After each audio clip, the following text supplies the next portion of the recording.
Yeah. I wish it was about table tennis because it would have meant that I was good at table tennis, but I'm really not. So, yeah, I want to talk today about the co-working culture, which I think that is really important, especially for our industry as WordPress people. So, as usual, first of all, something about myself. I'm Franz Vitulli. I work at HumanMade. As usual, Twitter handle, website, and stuff like that. What defines me from a lifestyle point of view, more than a professional, I think, is that I am a location-independent individual. So, as a location-independent individual, I get the chance to choose the place where to work from, because my job allows me to do so. So, for example, you can see this is the living room at my house, or airport lounge, swimming pool. Wi-Fi wasn't really great, but it was good for offline stuff. Co-working space. So I'm working at HumanMade for 2 years now. For the first year in my career at HumanMade, I decided to work from home. I come from a completely different industry where I had to go to a place. How many people here go to places and they're kind of forced to do that because it's their office and they cannot be somewhere else? Yeah. How many people here work from home? Okay, so good ratio. I like that. So, as I was saying, in my first year at HumanMade, I decided to work from home. Coming from a completely different industry, I was forced to go to the office, and I was free to not go into the office, so I was like, yeah, okay, let's do this. Let's work from home. PJ all day. I mean, nothing bad about it, of course. And at some point I was thinking that the isolation I was living into was like disconnecting me from the reality around me. I live in London, so there's a lot of things to do. Commuting is terrible in London, but even experiencing the bad things about the city where you live in, I think is in a way a good thing. So after 1 year, I decided to make the switch and go to a co-working space. I didn't know anything about co-working spaces, so everything that I actually learned about co-working spaces, I learned it on the field, the hard way. Watching other people, how other people work and get their stuff done, making mistakes probably, I don't know. You should ask my co-workers, co-working space about this. So at some point I decided to do this switch. So what is a co-working space? How many people here have worked from a co-working space? Okay, so you probably know what we're talking about. So unlike a typical traditional office space where everyone belongs to the same company and where everyone belongs to probably to the same department, they are like working together towards a single goal. In a co-working space, there are people belonging to different organizations and different backgrounds, different kind of professionals. I think that there are 3 major typical customers for co-working spaces, which are distributed team members, freelancers, and startup small businesses.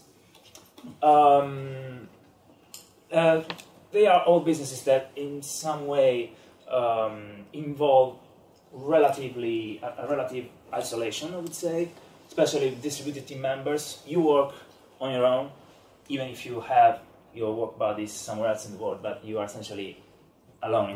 It was what was happening to me when I was at the beginning of my history with HumanMade. Distributed team, of course, are on the rise. They are big cliche, I would say, in the WordPress industry right now. From automatic, more than 300 distributed team members. If this is possible, is of course thanks to dedicated hubs, such as, for example, Slack or Trello, Hackbot, or applications that trying to connect all the people that work on the same projects. And in this way, of course, you take the location out of the hiring equation, so you can hire the biggest talents in your field without necessarily look into a single town. Let's think, for example, at Sweden. I know that distribution of the population is not linear in Sweden. So if there's someone who is at the top of his game in a city that is not that big, thanks to the distributed workforce, he can still aim to work in a big company, such as Automatic or Human Made. There are so many other teams. This is the company I work for, Human Made. This is a picture that we took at Tarifa in southern Spain in our retreat.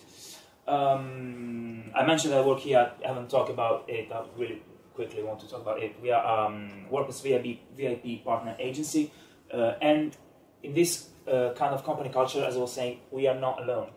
There are other companies that we all know, I think, from Treehouse to Basecamp, Copyblogger, GitHub. I think everyone here uses GitHub. I wouldn't say that distributed companies are outnumbering the traditional way to work, but I'm quite sure that if you see the quality of this company, they are all influential for us. They're all like role models. Freelancing is another. Freelancers are the typical customers of co-working places, and freelancing is hugely on the rise too. According to some human resources experts in the United States, in 5 years from now, we're going from 1/3 of the American workforce to half of the American workforce as independent contractors or consultants. So freelancing is on the rise too. And also startups, of course. I don't even think that I need to explain anything here. If you're anything like me, I'm subscribed, for example, to Product Hunt newsletter. You know that there are new products every day on the market. So new products most of the time means new startups, new millennials, new kids that gather together and try to make the web and probably the world a better place. So it's a natural consequence, in my opinion, that the co-working industry is booming. Take WeWork, for example. WeWork is a company whose mission is offering even small players the opportunity to work in one of those big, massive, super high fashion workspace, such as the ones that we usually see on Mashable or TechCrunch, you know, the new Google place in London or the new Facebook place in San Francisco. WeWork has received recently a $355 million of investment, and it's valued now at a $5 billion company. So that tells me that co-working spaces are not going anywhere, are here to stay. So as humans, since we know how to behave in certain places, we know how to behave in a restaurant, we know how to behave in a traditional office, we need to get more familiar with a space like this. So what a co-working space can really do for you? Usually it's a two-way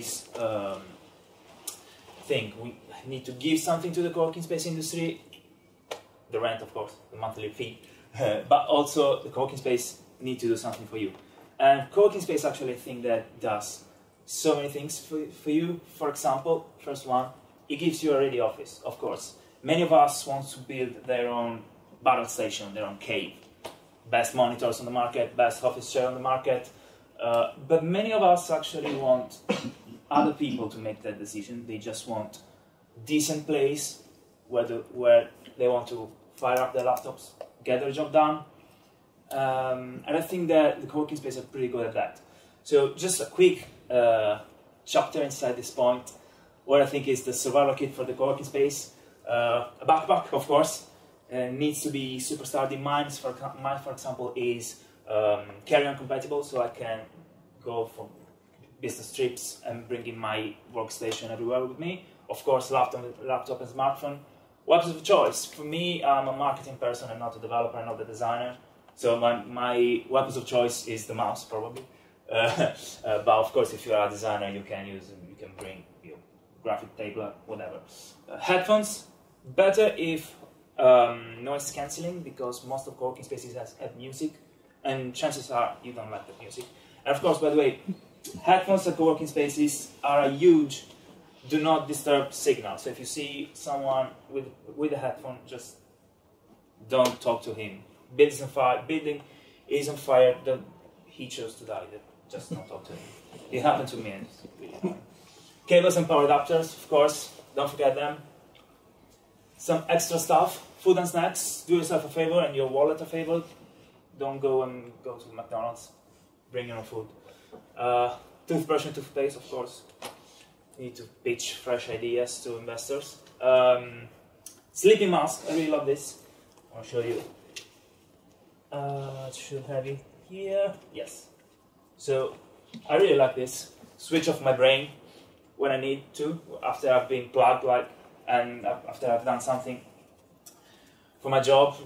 Disconnect for 5 minutes. I'm a fan of the Pomodoro technique, which says like every 25 minutes, I think, if I remember correctly, just switch off everything.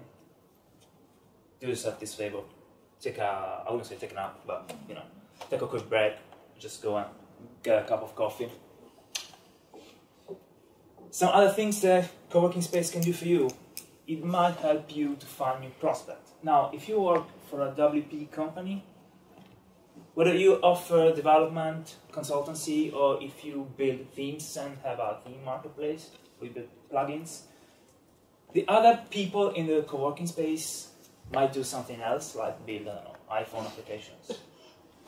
And might need someone like you to help them with their own website. So it can help you. I mean, I've been working at WeWork for like 1 year now, and I've sent to my developer friends at least 10 different jobs. I mean, those are 10 opportunities that I wouldn't have had if I wasn't there. And by the way, stickers help. Because I found those opportunities because people come to me and say, hey, do you work with WordPress? Yes, I do. So stickers help. It's not just fashion, it's because they tell other people who you are.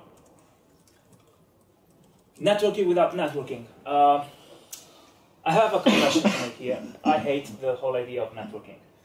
Because in my opinion, it involves this whole idea of seeing other people like working business opportunities for you.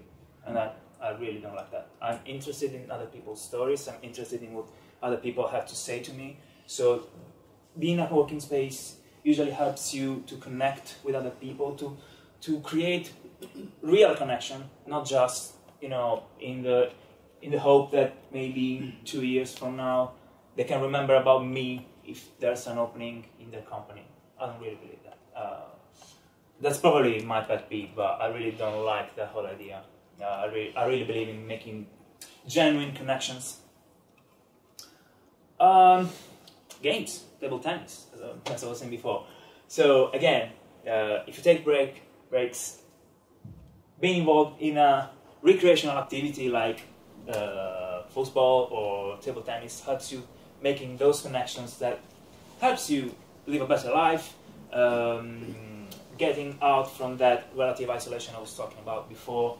So if you say, yeah, I have Xbox at home, think again, because those games are helping you find new people and perhaps new friends. Meeting rooms. If you have a startup, if you're a small team and you usually don't have too much money to spend in a regular office, if you decide to go to that route and invest some money in a regular office, you probably rent an office with a meeting room. And every startup at some point needs to meet prospects, potential partners, investors. And chances are that you're probably gonna rent an office that has a meeting room, but you're not gonna use it every day, so just pay for it without using it. At co-working space, you usually pay for the meeting rooms by hour. So, just if you use them, you're gonna pay for them. Otherwise, you're not gonna pay for them, and that's awesome, I think. Especially meeting potential investors or partners in a professional setting will help you to, establish your brand as a professional one, not just meeting someone, at your house, or, I mean, there's nothing wrong with your house, of course, but not for meeting this millionaire that wants to give you some money. So yeah, meeting rooms are really, really important for your business, and at the co-working space, you're gonna pay for them only if you actually use them. Professional development. So in a normal, I would say, in a normal company where everyone working in the same office, you usually get professional development either by a mentor inside the company or by what you want to explore, let's say, so books that you want to read or webzines or magazines, I don't know.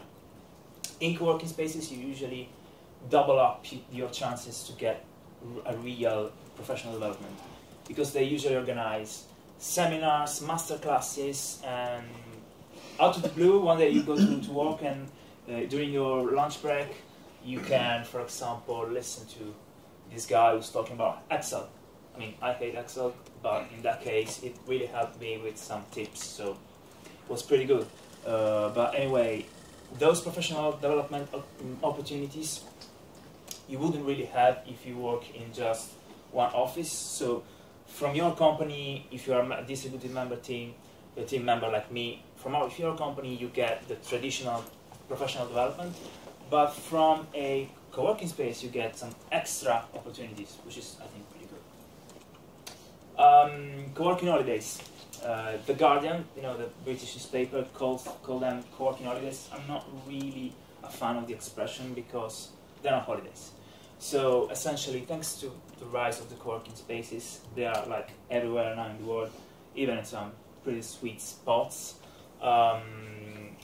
If you want to travel while working, you can like manage and negotiate some deals with some co-working spaces along the road. And everywhere you go, you always have some professional place where to get stuff done, not just coffee shops or friends' houses or Airbnb apartments. For example, this is the Surf Office, surfoffice.com. Even without going to Thailand or some exotic places, Surf Office is in. They have 2 locations in Europe. They have Lisbon and Gran Canaria, in Canary Islands, Spain. They're really good because they combine. They somehow combine surf school, co-working space, and hotel. So you can just rent a bed, have the right to sit in their working area, and then you can go surf with your co-working space buddy, which I think is pretty awesome. Mutinerie.org. It's in the French countryside, so it's really beautiful if you are not fan of the surf or the sea, but you want to like breathe some fresh air. I mean, it's not really a big problem, that one in Sweden, but if you live in London, you know, sometimes you just want to stop breathing the smog. Coconut Space in Berlin, they actually set up tents for people who want to go there. Pretty cool. There's sand there. You can just gather around with your friends and, you know, have working retreats, stuff like that with your team.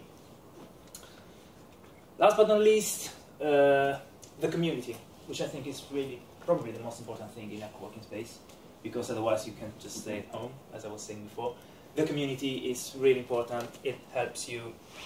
Of course, you might want to help the communities. If you think about it, it's just like the WordPress community.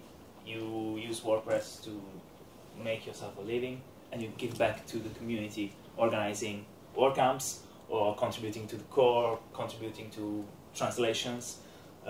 Even at the community of the co-working space, you can give back. So, how do you give back? First of all, organize meetup. If you are part of a user group, of a WordPress meetup in your city, and you're struggling, find a place where to meet. Usually meetups, like meetup groups, go to pubs or universities, but you can go to a co-working space, and it's actually a triple win. The co-working space wins because it gets some free marketing. Your user group friends win because they might be looking for a co-working space, and you just give them a co-working space. And of course, the user group wins because it has a stable and tech-friendly environment where to host a meetup. Organize a seminar. As I was saying before in the professional development slide, you really often at a co-working space get the chance to attend seminars, but you can also organize one. Pretty sure that each and every one of us, of you guys, are expert in something. If you go to a co-working space to work, you can propose to to arrange, I don't know, seminar or masterclass about the thing that you are expert of, and also schedule the things in everyday's life. I don't know, I found the perfect coffee machine at my working space. I call it the Franz. I'm not waiting for the people calling it the Franz, but you know, I've shared it with them. So, to wrap things up, if we are asking ourselves this question, how can we be productive in a co-working space? I really think we are asking ourselves the wrong question, because co-working spaces are already there for you, for us to be productive. I think the question we need to ask ourselves here is, how can we maximize the co-working space experience? How can we help the co-working culture grow, and how the growth of the co-working culture can help us? And I think that, I hope that what I just shared with you answered this question. Thank you. I hope that makes sense in Sweden. Perfect. Awesome. Questions? Last question. Yeah. Yeah, like we talked about yesterday, but like the biggest problem, or like the biggest benefit of actually going to an office is that you take away the risk of miscommunication. Yes. Very much, because like when things go wrong, it's usually not because people are not skilled enough, and it's not because, I mean, everyone wants to do a great job, right? Yes, sure. But it's due to miscommunication and or lack of communication, or somehow, or and if you have like a close proximity to the people you work on, and you can just peep the screen and like, no, is this really what we were talking about? Yeah. That is the main. How do you translate that into this model? Yeah, this is a really good question, I think, and I can briefly describe how we solve this at UMA. I mean, with the rise of distributed team, of course, there's an explosion of products for distributed teams. So, first of all, I would say, of course, Slack, but also Trello, Hackpad. There are P2s, for example. There's a really interesting article from Matt Mullenweg, CEO of Automatic, about how the P2 websites save Automatic. So, for those of you who don't know, P2 is a WordPress theme, and the post editor is actually on the front end, so you can write things on these internal sites. These P2 sites are meant to be internal, and other people can add their comments. So, for example, we at UMA have several internal websites like this. So we try to stay in touch as much as we can. So we use Screen Hero for really quick screen sharing, so that should replace probably the glance at the work buddy screen, or Trello and Basecamp mainly for project management, and Trello especially. Trello helps us because in